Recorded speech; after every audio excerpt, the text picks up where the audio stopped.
7 psychological tricks banks use against you. What if I told you that banks do not just make money from interest? What if some of their biggest profits come from understanding your psychology better than you understand yourself? Every day, millions of people make financial decisions they believe are completely rational. Opening accounts, swiping cards, taking loans, accepting offers. Behind many of those decisions are carefully designed psychological triggers. These are not necessarily illegal. In many cases, they are perfectly legal business practices. The problem is that most people do not recognize them, and when you do not see the game being played, you are usually the one paying for it. Today, we are exposing 7 psychological tricks banks use to influence your spending, borrowing, and saving habits. Most importantly, how you can protect yourself from them. By the end of this video, you will never look at your bank account same way again. Let us get started. Trick number 1. The minimum payment illusion. Imagine receiving a credit card statement showing a balance of $5,000, and then you notice a comforting little number. Minimum payment due $50. Sounds manageable, right? That is exactly the point. Banks understand a powerful psychological principle called anchoring. Instead of focusing on the full debt amount, your attention gets pulled toward the much smaller minimum payment. Your brain interprets the debt as less urgent than it actually is. After all, if the bank only requires $50, how serious can the problem be? Very serious. Making only minimum payments can keep people trapped in debt for years, or even decades. Interest continues accumulating, while the principal balance barely moves.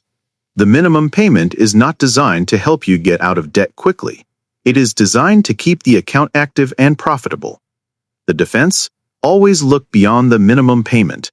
Focus on total balance, interest rate, and how long repayment will actually take. Because the smaller that minimum payment looks, the longer the debt often stays with you. Trick number 2. Making borrowed money feel like your own money.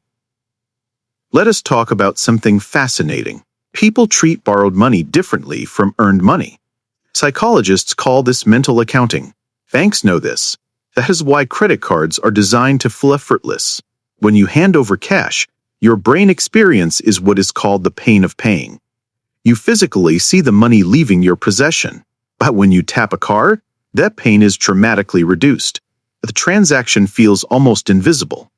Research consistently shows that people spend more when using credit cards than when using cash. Not because they are reckless, because the emotional friction is lower. Banks benefit when spending increases. More spending often means higher balances. Higher balances can mean more interest.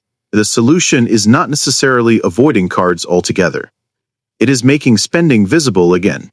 Track purchases immediately. Review transactions regularly. Treat every swipe as if cash were physically leaving your wallet. Because psychologically, your brain does not always recognize the difference. Trick number 3. The pre-approved offer effect. Have you ever received a letter saying, "Congratulations, you have been pre-approved," or maybe, "You have been selected for an exclusive offer"? It feels good, does not it? That is because banks are leveraging one of the most powerful psychological drivers there is: validation.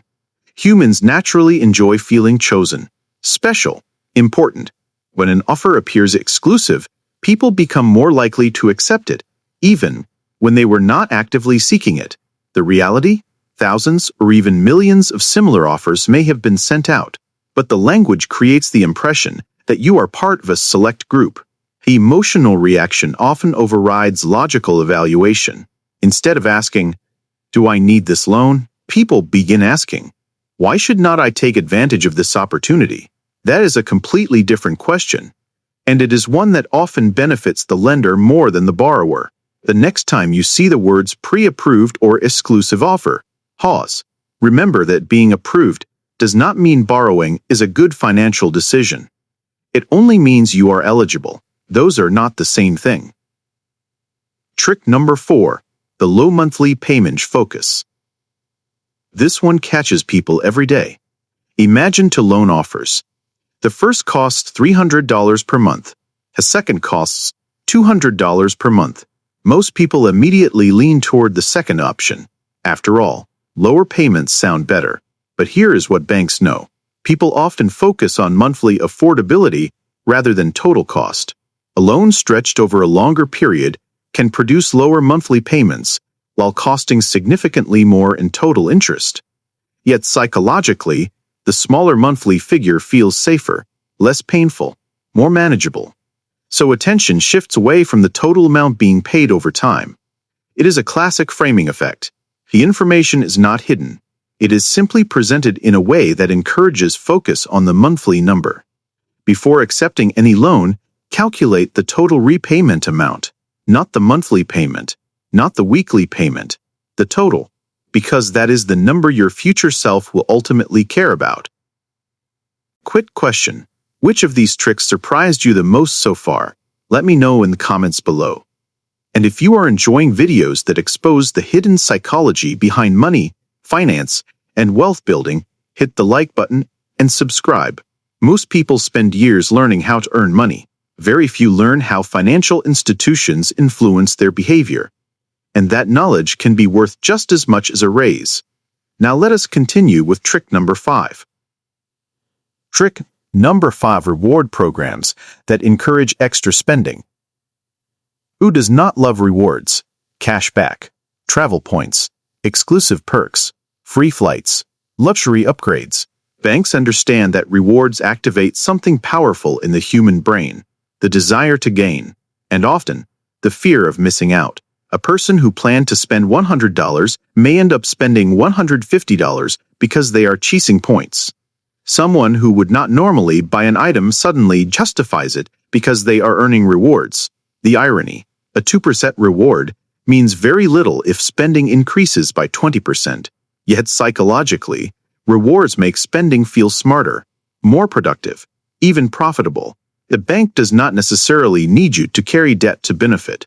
Increased transaction volume alone can generate revenue. Now, rewards are not inherently bad. In fact, disciplined users can benefit significantly from them. The key is reversing the decision process. Do not spend because of rewards. Earn rewards because you were already going to spend. That small distinction can save thousands over a lifetime. Trick number 6: creating a false sense of urgency. Offer expires in 48 hours. Limited time rate. Act now before this opportunity disappears. Sound familiar? Banks and financial marketers frequently use urgency because urgency weakens critical thinking. When people believe time is running out, they become less likely to conduct research, less likely to compare alternatives, less likely to ask difficult questions. Psychologists call this scarcity bias. We tend to assign greater value to things that appear limited, even when the limitation is largely artificial. The fear of losing an opportunity often becomes stronger than the desire to make a good decision. That is dangerous when borrowing money. A rushed purchase might cost a few $100s. A rushed financial decision can cost thousands. Whenever urgency appears in a financial offer, slow down, not speed up. A genuinely good financial decision usually remains good after a few days of consideration. If an offer disappears because you wanted time to think, it probably was not as valuable as it seemed. Trick number 7: making debt feel normal. This final trick may be the most powerful of all, and it is incredibly subtle. Banks, advertisers, and financial companies often present debt as a standard part of everyday life. Need a vacation? Finance it. Need furniture? Finance it. Need electronics? Finance it. Need a lifestyle upgrade? Finance it. Over time, borrowing becomes normalized, not exceptional. Not something requiring serious evaluation. Just another payment. Just another monthly obligation. Psychologists refer to this as social proof. When a behavior appears common, people assume it is acceptable, even wise. But normal does not always mean beneficial. Many households gradually accumulate multiple debts, not because they made one catastrophic decision, but because they made many small decisions that felt socially acceptable. A payment here, a loan there, A credit card balance somewhere else. Individually manageable. Collectively overwhelming. The defense is simple but powerful. Evaluate debt based on mathematics, not social norms. Ask, will this purchase increase my financial stability or decrease it? Does this borrowing create long-term value or merely short-term satisfaction? Those questions can dramatically change financial outcomes. Now, to be fair, banks are businesses. Their goal is to generate profit, and many banking services provide genuine value. The issue is not that banks use psychology. Every successful business uses psychology. The issue is whether consumers understand the forces influencing their decisions. Today we have covered 7 powerful tactics. The minimum payment illusion. Making borrowed money feel like your money. The pre-approved offer effect. The low monthly payment focus. Reward programs that encourage extra spending. Artificial urgency. And making debt feel normal. Notice something interesting. None of these tricks force anyone to do anything. That is what makes them so effective. They do not control your choices. They shape the environment in which choices are made. And once you recognize that environment, you gain an advantage. Financial freedom is not just about earning more. It is about thinking more clearly. The less your decisions are driven by emotional triggers, the more control you gain over your money. And in a world where companies spend billions studying consumer behavior, that awareness is one of the most valuable financial skills you can develop. If you found this video helpful, make sure to hit like and subscribe for more deep dives into money psychology, personal finance, investing, and wealth-building strategies. And here is your challenge. The next time you receive a credit card offer, loan advertisement, or banking promotion, stop for 30 seconds and ask yourself, what psychological trigger are they using here? You might be surprised by what you discover. Thanks for watching, and I will see you in the next video.